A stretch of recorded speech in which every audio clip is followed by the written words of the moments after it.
SS public convent school Saraswati Nagar के online class में आपका स्वागत है।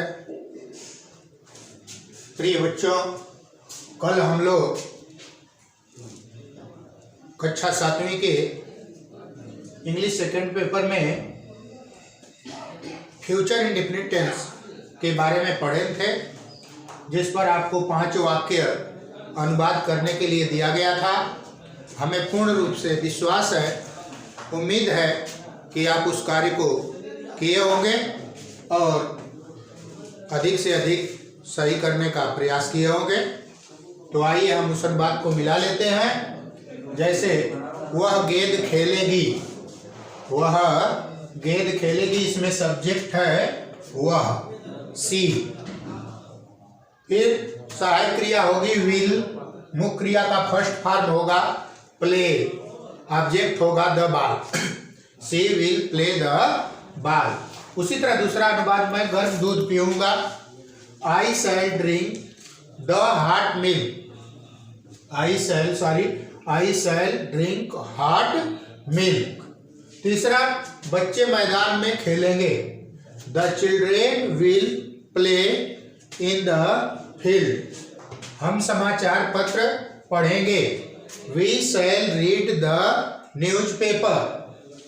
तुम अपना कार्य करोगे, you will do your work. अब हमें पूर्ण विश्वास है कि आप अपने 5 वाक्य को मिला लिए होंगे और वाक्य पूर्ण रूप से सही भी होंगे। आगे किसी बच्चे का कमेंट आया था कि सर जी ये पढ़ा दिया गया, लेकिन बच्चों कक्षा 7B के क्लास में फ्यूचर इंडेफिनिट टेंस ही शुरू था, इसलिए मैंने कल फ्यूचर इंडेफिनिट शुरू किया। आप उसको पुनः रिपीट कर लें।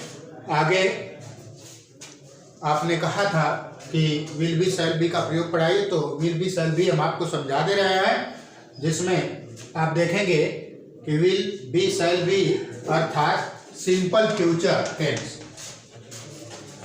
सिंपल फ्यूचर टेंस, साधारण भूतकाल, सामान्य भूतकाल। जैसे इसका अर्थ होता है होगा, होगी, होंगे, होऊंगा, होऊंगी, बनूंगा, बनूंगी, बनेंगे। ठीक है, तो आप एग्जाम्पल देखेंगे, राम एक राजा होगा, राम एक राजा होगा, मैं एक चित्रकार बनूंगा।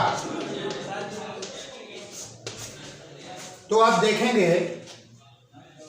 इसमें क्या होता है कि आई और वी के साथ, जो फर्स्ट पर्सन के प्रोनाउन आई और वी होते हैं, उनके साथ हम होगा, होगी, होंगे, होऊंगा, होंगी के लिए शैल बी का प्रयोग करेंगे, और सभी अन्य प्रकार के कर्ताओं के साथ विल बी का प्रयोग करेंगे।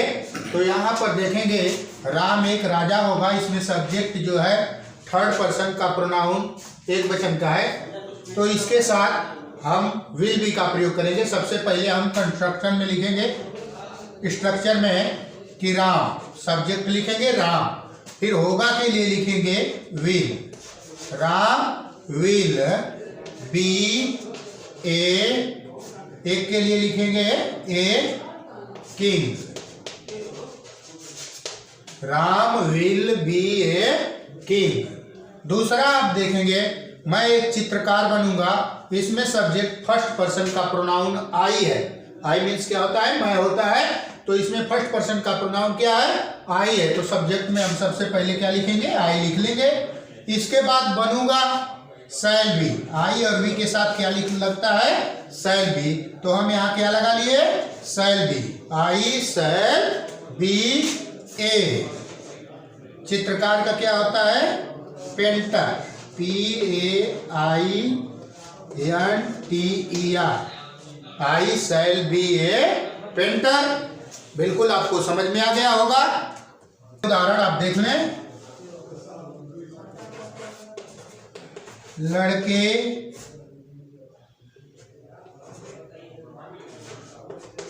बाग में होंगे। लड़के कहाँ होंगे? बाग में होंगे। इसमें सब्जेक्ट क्या है? लड़के, अर्थात थर्ड पर्सन बहुवचन। तो यहां पर हम लिखेंगे द बॉयज होंगे, विल बी। कहाँ होंगे? बाग में होंगे।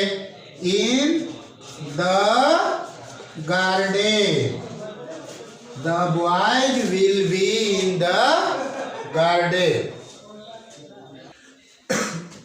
बच्चों, इसी तरह से आप इसका स्ट्रक्चर ध्यान में रख लेंगे कि सबसे पहले अफर्मेटिव सेंटेंस का अनुवाद करते समय हम सबसे पहले लिखेंगे सब्जेक्ट, इसके बाद सब्जेक्ट के अनुसार सहायक क्रिया विल और शैल, इसके बाद बी, फिर ऑब्जेक्ट, अगर स्थान होगा तो स्थान लिखें, नहीं तो टाइम अगर होगा, समय होगा, तो इसमें फ्यूचर, सिंपल फ्यूचर टेंस में हम कल के लिए टुमारो का प्रयोग करते हैं, जैसे आप लोग पढ़ चुके हैं। तो अब इसी तरह से आप ये 5 वाक्य घर से करके आएंगे। हमें आशा और विश्वास होगी कि आपको ये सारी चीज़ें समझ में आ गई होगी। नहीं समझ में आई होगी तो कमेंट करके आप पूछ लीजिएगा। तो आप ये 5 वाक्य लिख लेंगे और घर पर करेंगे।